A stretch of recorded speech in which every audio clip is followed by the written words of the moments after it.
Okay. Our final report this evening is the private school application for the Urban Achievers High School. Urban Achievers School opened its doors is opening its doors in September and will serve high school boys from economically marginalized communities of Boston, including Dorchester, Roxbury, and Mattapan. Urban Achievers School model integrates academics and athletics and aims to prepare students for college and careers in the sports industry. The district, through Pauline, I've reviewed the proposal as well, found that Urban Achievers has definitely provided sufficient documentation to open in the fall, and recommends the approval of this application. I will also say I think it is really innovative, and I love that it builds on the work that's happened already with Urban Achievers, with Lino. There needs to be a menu of schools for young people to choose from. And this particular school, I think, builds on a lot of different success that Urban Achievers has achieved over the years. And I can see where, for the students that have been part of that program and others, this would be such a positive model for them. So, and, I know of Lino's work, and I also know Michelle, and these are in the Epiphany, and these are really hardworking, innovative educators who really care a lot about kids. So my name is Lino Sanchez, and I'm Urban Achievers founder. Today, we're submitting this application seeking your approval to launch Urban Achievers, a new tuition-free private high school for boys in Boston that channels their passion for athletics into college, career, and lifelong success. I've lived in Boston my entire life. My mother, a survivor of abuse, held our family together the best she could. We bounced from one housing project to the next, always fighting to stay afloat. I was 17 when I walked out of high school for the last time, not because I didn't care, but because I didn't see a place for me in it. I had grown exhausted of forcing myself to fit into a world that never felt built for me. I was smart, at least I'd like to think so, a serious athlete, but no one ever saw me, at least not all of me. I remember going to my principal hoping and pleading for help because I had fallen behind on schoolwork and desperately wanted to fight my way back. Without pause, why do you even come to school, Lino? This is a place of learning, not for playing games. That moment really broke something in me. Basketball was my sanctuary, my escape, my lifeline. It gave me a reason to wake up, to push through the difficulties of living in poverty and constant chaos. But school personnel never understood that. When the school finally pushed me out, Walpole State Prison took me in. Ironically and thankfully, while in prison, I met someone who saw me, not as a mistake, not as a burden, but as a leader, and refused to let me disappear. He saw a promise where my principal saw failure. That moment became my turning point. It gave me a reason to keep fighting.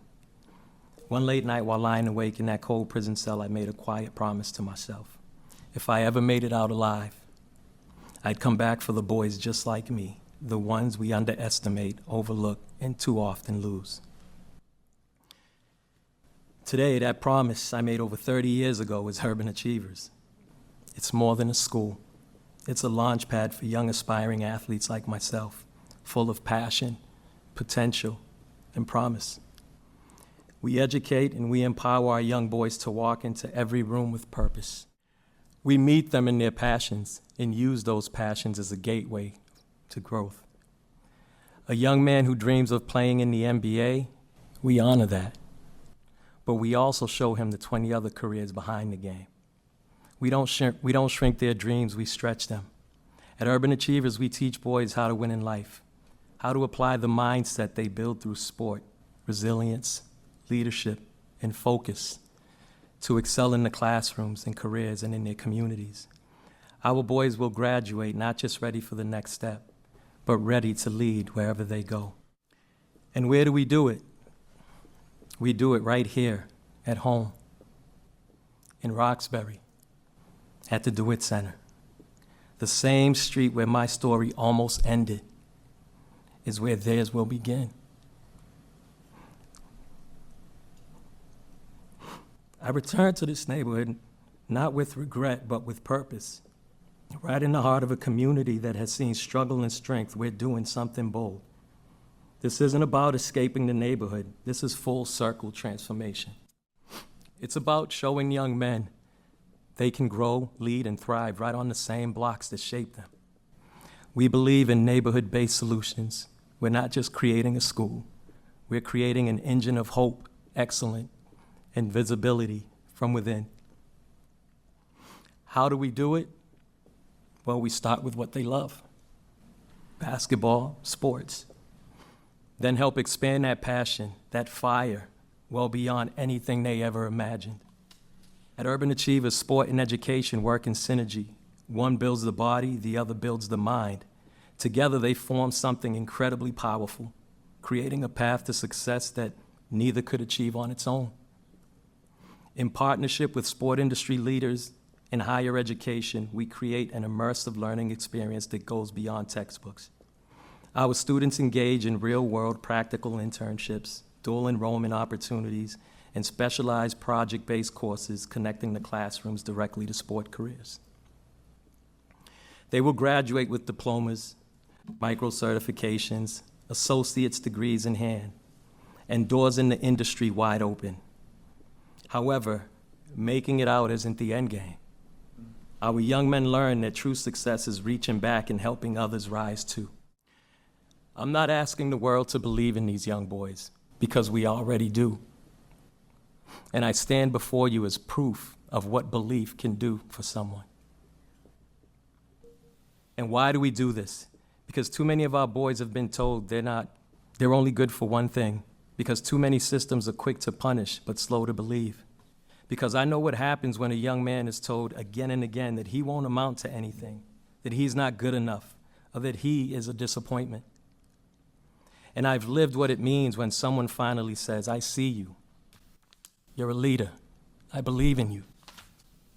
Urban Achievers exists to give the same belief structure to every child that comes through our doors. Because when we invest in our boys, and I mean truly invest in our boys without condition, without wanting anything in return, we won't just change lives. We'll change lineages. We won't just graduate students. We'll send out leaders, fathers, coaches, entrepreneurs, and community builders. When we lift our boys, we lift our neighborhoods.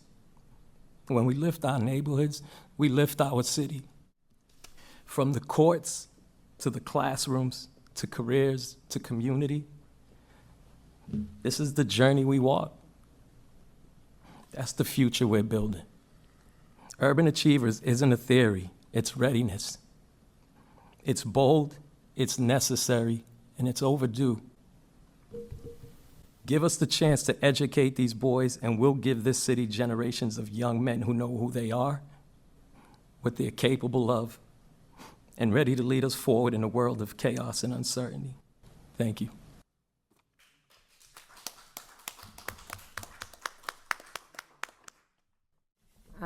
Gracias por compartir su historia. Tuve la oportunidad de conversar con el señor Sánchez antes sobre el proyecto y de verdad quedé muy sorprendida porque es un proyecto muy inspirador para nuestros jóvenes. Y lo que pude ver en mi visita es cómo han puesto ustedes un corazón tan hermoso para hacer esto. Y que quisiera saber desde qué tiempo ha estado usted luchando para poder hacer este proyecto.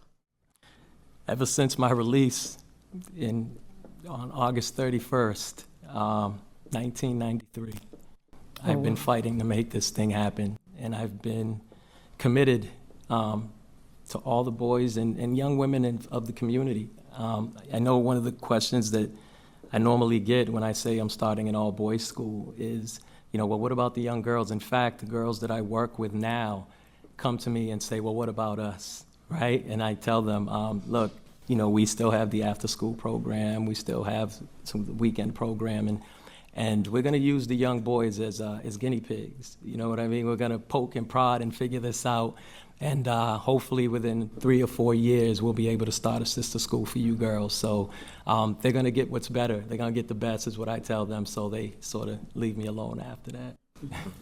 Thank you. Just- Es un proyecto muy peculiar, muy particular, porque es privado, va a ser una escuela privada, sin embargo, no va a haber cobro por la matrícula. Y en ese sentido, perdón, mi pregunta es por la sostenibilidad del proyecto, ¿verdad?, de la escuela. ¿Cómo van la parte económica que tanto nos lacera a todos? ¿Cómo vamos a garantizar que nuestros estudiantes van a tener esa sostenibilidad en la escuela? I think the beautiful aspect about what we're doing and what we have is longevity. You know, the people that are around us and the people that have funded us up until this point, it's not people that, at least not the majority of them, are people that are just coming out of the woodwork. They're people that have been involved with this since its inception.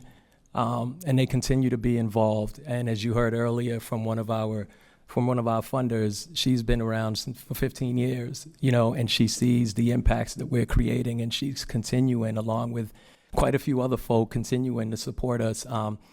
We have, up until this point, we've raised, my wife, $3 million in cash and pledges. And that's before even hitting the ground running. The biggest thing here is that we've built amazing relationships with people that have high capacity, and they continue to support us. I just want to say thank you for the presentation. Good luck. I have a sneaking suspicion this is going to be a great success for kids. You know, I'm the son of two parents who were incarcerated and a sibling who was incarcerated, and you would have been a gift in my community. And so I hope this is a real success here and maybe gets to grow elsewhere too. So thank you so much for your service. First of all, thank you. Let me tell you this. From your personal story, not only that I empathize with you, but I share your experience. You were incarcerated in a certain confine of, of a structure. I was incarcerated in the confine of a country. But the hardship that went through my young life, my teenagers years, is very much akin to the kind of hardship that you went through. So I applaud you for standing up, and I applaud you for bringing your experience, your commitment, and your love to the community. And let's be friends. I really, really appreciate that. My question is more around like the curiosity of, obviously we're a sports town. So obviously asking around the partnerships with our local sports rehab facilities and our sports teams. As a matter of fact, like what are some of those in the works right now, if any? Well, currently we're, partnered with Mass General Brigham. The sports medicine department is huge, and that's one of the, areas that we've been trying to really focus on, and particularly, it's with sports psychology, right? When you think about athletes, once that, that last shot goes up and the lights go out, a lot of us don't know how to adjust. We don't know how to transition from being athletes. So the sports psychology piece is a major piece that we're really focusing on with them. And then there's everything else under the sun at sports medicine. That's one of the things that we're focusing on, is to let our kids understand that, you have athletic training, you have physical therapy. I mean, it's just huge. But our kids don't get that in the community, right? Mm-hmm. We're given a basketball or we're given a football and we're told, get us out of the projects, and that burden is placed upon us when we're just little kids, and we try to stick to that. But going back to your question, Mass General is one of those places. We have a relationship with the Patriots as well. We really close personal friend of mine is, we're trying to get into where the Celtics are, and actually, one of our funders is part of the new team of owners over there. So that's going to be an easy, seamless transition for us as we start to think about going down that path as well. There's just so many opportunities here for us as an athletic school, as a sports school, that you know, once we get, you know, an approval is I think, one of the reasons we've been holding back from a lot of stuff is because we didn't know exactly where we're going to end up. But once this does happen, we're on the move. So just so you know. I just have one minor question, and I missed it in the application, so I apologize for that. But the size, tell me class sizes that you're shooting for.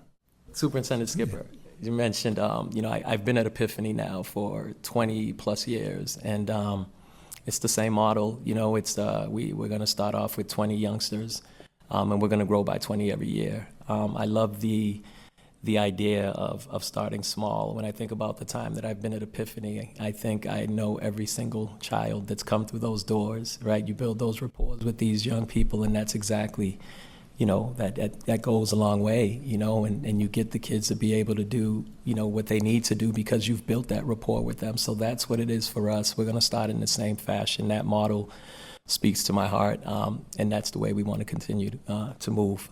So 20 each year.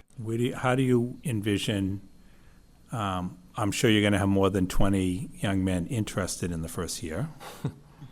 So is it a lottery? Is it an application? Is it? It's a typical private school. Yeah, so we have an application process. We visit, well, you know, for like Epiphany, we go visit parents and families at their homes. They come in just like Boston Arts Academy, where they have to come in and play instruments. You know, they come here and we actually put them through a lot of athletic training to see where they are. So it's a process. You know, they have to. The application process entails, you know, written essays, and we want to know from an assessment standpoint where they stand, because we want to make sure that they get all the supports that they need when they come. So it's pretty extensive, and the biggest problem I think we're going to have is, I think you're getting to it, right? Is we're not going to have enough room for all these kids that are going to want to come, and that to me hurts to think about, right? Because we want to be able to serve as many kids as we can, and we want to open the doors to as many of them as we can, but we already know it's going to be tough to do so. So something down the line to think about with growth. Part of me doesn't like losing great student athletes in Boston Public Schools as well. But as the superintendent said, our young people need a variety of choices, the same reason we have a number of alternative ed schools as well. Right. And you've been running an amazing program, and this is about ensuring our young people have different opportunities and choices that speak to them. Sure. Right? And you are enormously focused on that. Yeah. I'm very excited to see you all again. We did have conversations earlier this year, and after that conversation left, very excited about the possibility. Particularly, I'm a parent of a now almost 50-year-old boy who would have loved to have had that kind of experience. And we've often discussed it about the issue of why, you know, he also did arts, but why could there be an art school for kids who liked arts, and could be arts and academics, but there really wasn't a sports and academic middle high school kind of experience. Right. And now even hearing that some colleges are doing more with their athletes, of not it being an extracurricular, but it being the focus. Major. And building program around it to see this happening for young people, I think is very exciting. What grade level are you starting at? We're starting with the 9th grade. 9th grade, okay. Correct. So there are going to be a whole lot of 4th, 5th, and 6th graders out there champing at the bit. You already know. You Upper already elementary, know. middle school Yeah. energy, but Sure. I think what's probably the most paramount about this application is the partnerships. Yeah. I applaud the partnerships. What I'm I'm encouraging strong communication with those partners around the longevity of their commitment, particularly because within your application, you have talked very poignantly about the educational inequity that falls along racial lines specifically. And I think nobody in this room a stranger to the fact that our government right now is engaging in all-out war on this. And so, as I've seen at academic institutions, as I've seen at corporate institutions, as I've seen at nonprofit institutions who have kind of moved away from commitments to this, Yeah. I strongly suggest like having those sit-down conversations with your partners as you continue, Yeah. and really talk to them about, like, I want to know that y'all are all in on this. For sure. And this is a commitment, right? And I know like there are a lot of people that are buckling right now, and so with such I think a great plan for a school, you know, and the students that would be invested in it, that's just something that just crosses my mind about making sure that those partnerships are long-standing and hopefully permanent. For sure. So-